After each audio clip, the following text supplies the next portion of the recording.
So by 1994, and it was later confirmed to us later in 94 and 95, then when Rockefeller hosted the Clintons, and there's that famous picture of Hillary Clinton holding the book about extraterrestrial intelligence at the Rockefeller Ranch when they were visiting out there. Mm-hmm. You know, yeah. Okay, so she actually is the one who stood up and stopped the briefing and said it's too dangerous. We're not going to pursue this. And ultimately, politicians are going to put their finger in the air and they're going to see which way the winds are blowing and see what they can benefit from. They saw this as a lose-lose situation. In other words, it was a situation where if they were to push on this, they would be stepping on some very big toes. Very, very big toes. How big? Several $100 trillion of world economic activity. Now let me back this up now.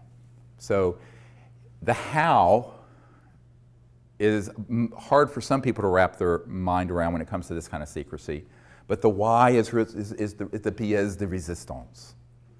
Because if you look at what these projects that are unacknowledged special access projects are doing, what they really have been doing has been trying to acquire, as this top secret Canadian document, the Wilbur-Smith document in 1951 states, the modus operandi, the mechanism of action of these extraterrestrial vehicles, meaning the technology, the science and technology.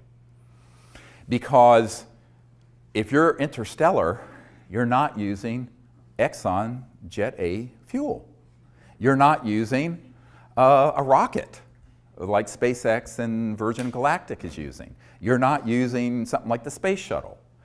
You're using some technologies that are the trans-dimensional end of physics, very high energy electromagnetic field propulsion systems that allow you to drop out of 3D space and appear at another point in space by going through other dimensions.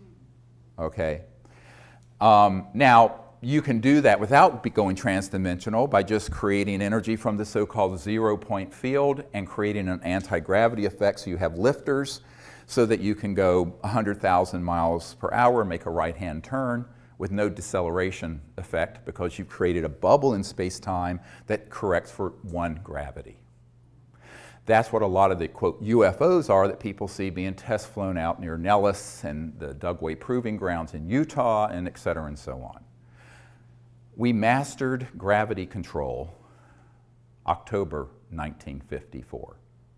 I was not a twinkle in my father's eye. Most of you weren't born at that point. I wasn't. And that is when we mastered gravity control. How do I know this? The third highest ranking official at the Naval Research Labs, the largest defense lab for the Department of Defense here in Washington, has been a friend for years, and he was in the vault and saw the documentation for this, unredacted, because it's all the original documents, and that was the date. So we have not needed jet engines, rockets, oil, gas, public utilities, surface roads, think about this, steamships, internal combustion engines of any sort, for at least 60 years. And if you really go back to the earlier part of the century, where just plain free energy from Tesla-type things, 100 years. But you're stepping on a stockpile of money and commodities and mineral wealth being traded, oil, coal, other uranium, that's worth, in the aggregate, several $100 trillion. The U.S. federal budget is $3 or $4 trillion. And if you take out entitlements and things that are mandatory, it's a fraction of that. So it's the tail is wagging the dog here. So the financial interest, the petrodollar interest, the big commodity trading firms like Goldman Sachs, and the big money folks, that's where the action is. And those are the masters. Not the president, not the Congress, not the UN Secretary General, certainly, not the Prime Minister of England, etc. So let's just pull the mask off and just admit that we're living in a period of petro-oligarchs kleptocrats, klepto meaning theft, like a kleptomaniac, kleptocrats, and that this sort of myth of free markets and a free society and an open and free democracy is just a myth. Because our democracy was hijacked decades ago. Now, on trivial issues like the marginal tax rate or whether you're going to raise or lower payments for Social Security, the President and Congress can fight about that, and it's sort of this show going on, a whirling dervish show of nonsense that goes on.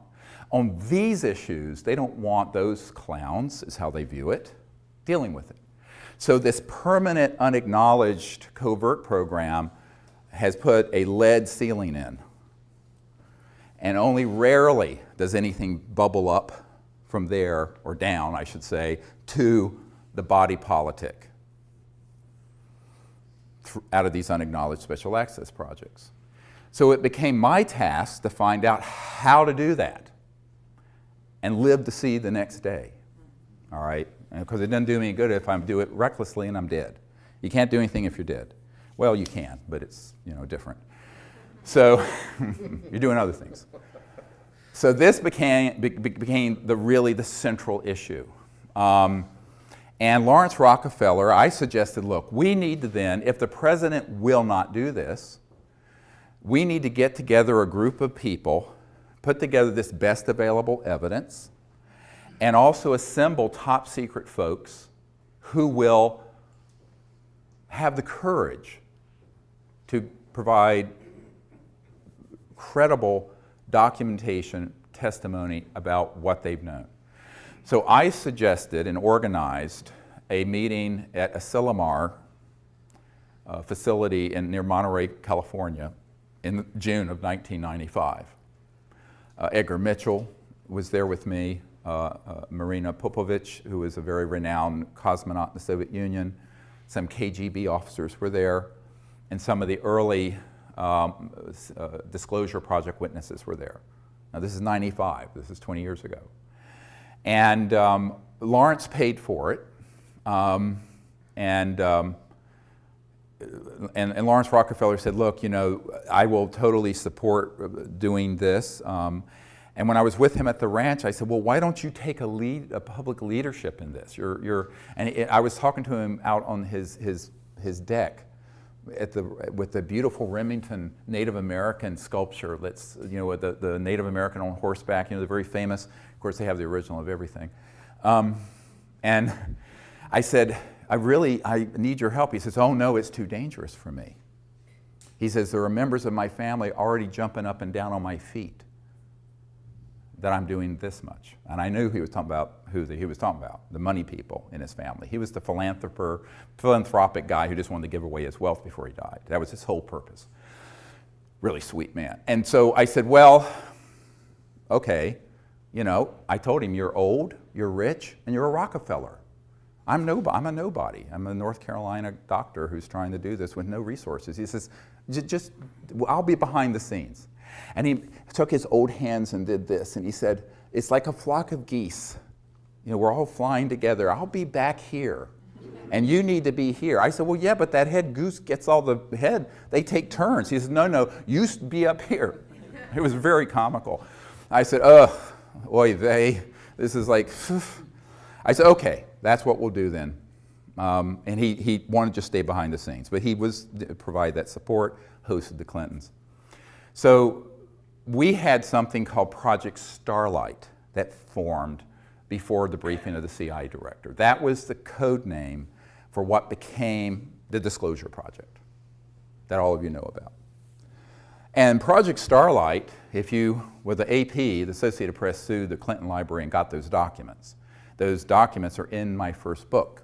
And at Asilomar, we had all these dignitaries, including Kevin Foley and astronaut Edgar Mitchell and Marina Popovich, and all these folks sign a letter to the President of the United States recommending ending the secrecy.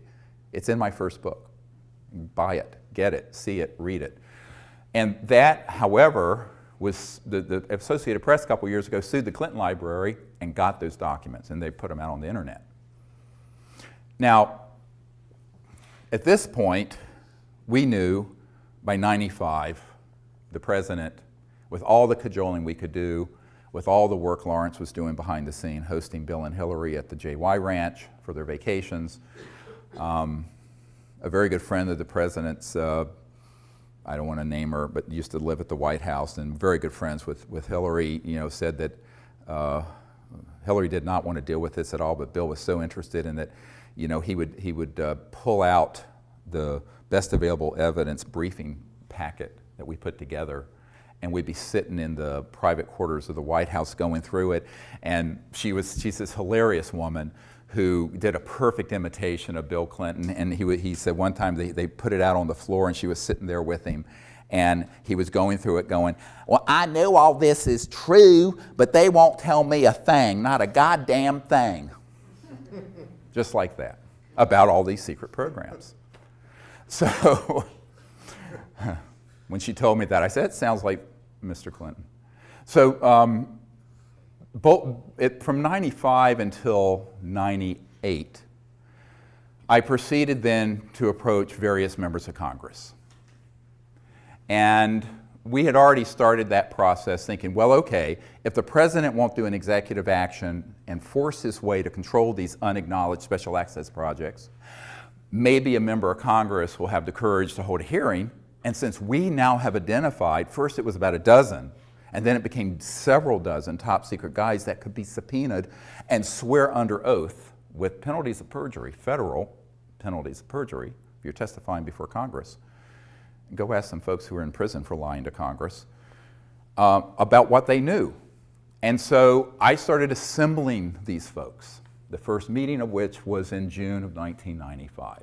I'd met with a number of them one-on-one, but there's strength in numbers. So I realized that if we came together as a group and they got to know each other and they felt that it was, they felt safer, they felt protected if they were all doing it together. You see what I mean? Brilliant. Okay, so that was what I did, is pull people together. Because these men and some of the women involved were terrified about speaking about this on their own as lone wolves. But I said, let's get a mass of us together and do it.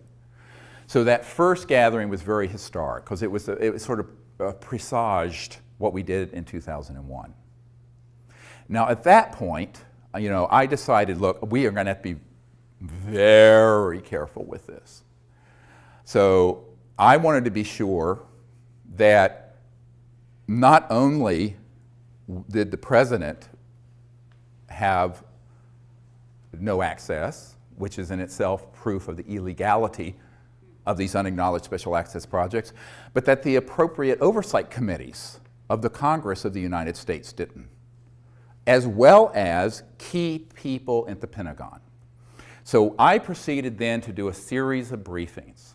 And in 1997, here in Georgetown at the Westin Hotel, we gathered together, I think about 25 of these top secret guys in a closed meeting, not open to the public, to invite members of Congress, members of the administration, and people from the Pentagon to hear what they knew. And it was a very well organized private event. No media was there and the public didn't know about it. Except in a very limited way. And the idea was that we wanted to get a member of Congress, and like Congressman Dan Burton, who is chairman of the House Government Oversight Committee, Reform and Oversight Committee, that issued 1,000 subpoenas to impeach Clinton about the stain on the blue dress, was there. And he was interested because one of his closest friends, who kept his appointment schedule, had had a UFO come outside her window in Indiana some years ago and told him about it. So he knew the UFOs were real. And he turned to us and he says, I want everything you have, everything you have. And then someone got to him and he didn't hold the hearings. But there were many members of Congress and other people. There were people from the Vice President Al Gore's office there. There were people from the White House. There were people from the Pentagon. The day after that event, I went straight to the Pentagon and did a briefing, what's called a stand-up briefing for J2, the head of intelligence for Joint Chiefs, a different one from the one who forced the meeting at Wright-Patterson Air Force Base. And this Admiral Tom Wilson hosted us at the Pentagon in the E-ring, where all the admirals and generals are, the outer ring, because they get the views. So the inner ring can't see anything. And I went there with astronaut Edgar Mitchell, myself, a couple of the Disclosure Project witnesses, and my assistant, Sherry Adamak. And what was fascinating is that before I went, I had my military advisor send to the Admiral a document I had received. And it's the first top secret document in the briefing for the President that I did for Obama, which we'll get to in a little bit. And this is dated from the 90s, and it's from Nellis Air Force Base, what people call mistakenly Area 51. It's not the proper name. And this document actually was a security alert because there were some UFO spotters who had penetrated the perimeter of Nellis, and they were going to have to shut down operations with their EMGs, their electromagnetic anti-gravity test flights in that range that they have built. And the list is fascinating for the names of the compartments. And I just want to share a few of them just because, and this is dated 28 July 1991, 0900 hours. And it's from the National Reconnaissance Office, NRO, which is the super secret spy satellite operations part of the Air Force originally. So it went to Commander's Net, Royal Ops, Cosmic Ops, that is a clearance.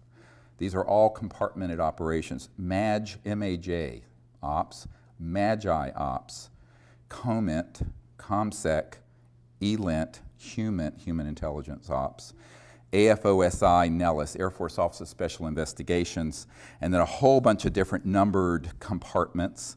Red Flag, Dart East, Dart South, Pahut Mesa Military Operating Center, Sally Corridor, key one, Groom Lake, MOC, Dreamland, MOC, Blackjack Team. Blackjack control is at Edwards, by the way.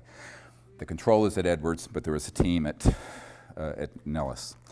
Acrotect, Sea Spray, etc. So one of these compartments was known by Admiral Tom Wilson. I don't know which one. But it was being operated through a contractor. All the important stuff is done by corporate, by the way. If it's key, it's corporate.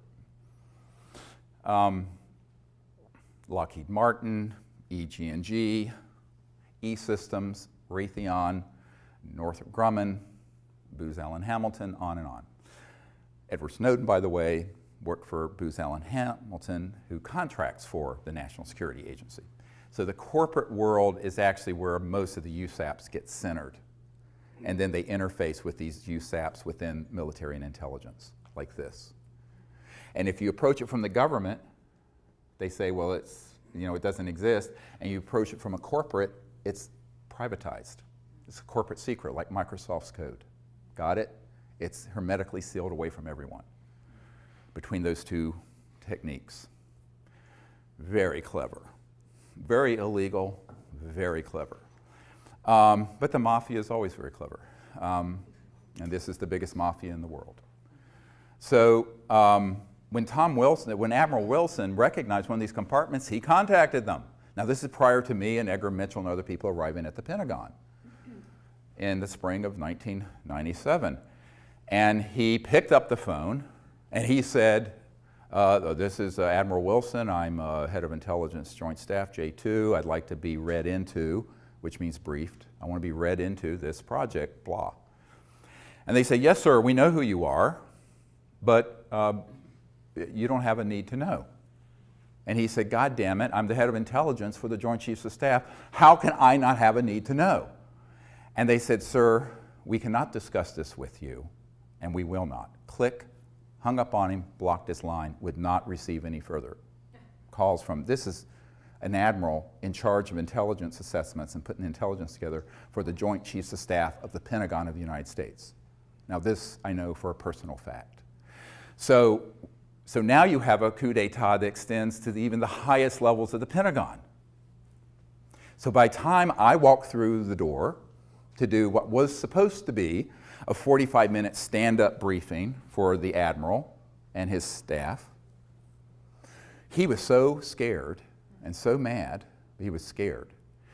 And the meeting went for 2 hours, and if Edgar Mitchell hadn't had to leave to go to an interview in New York City on some TV show, it would have gone on for 3 or 4 hours. He kept canceling his other appointments. At the end of that briefing, I said, we really need your help. And he said, well, what can I do? They're not going to tell me anything. The best thing I have in my arsenal is the B-2 stealth bomber that I know about. And you're telling me that there are unacknowledged projects that have things that can go transdimensional light speed and beyond, that can do circles around my B-2 stealth. He says, it's point, set, and match. I said, well, you still need to help us get control of it. He says, how can I do that without having the Secretary of Defense or the President order me to, without myself doing something rogue? See, here's the good guys are trapped by being good. I said, here's the thing. The only thing bad about nice people is that they're nice. And the people who are rapacious criminals are not nice, and they don't give a damn about the law or people's lives, and they don't mind killing you. So he said, I can't do this. And then he said, well, who else have you met with? I said, well, the CIA director. And I started naming all these people. So he says, well, you know, if those folks are being Schmidt-canned, pushed aside, what am I supposed to do? So he basically threw up his hands. He says, I don't see that I can do anything.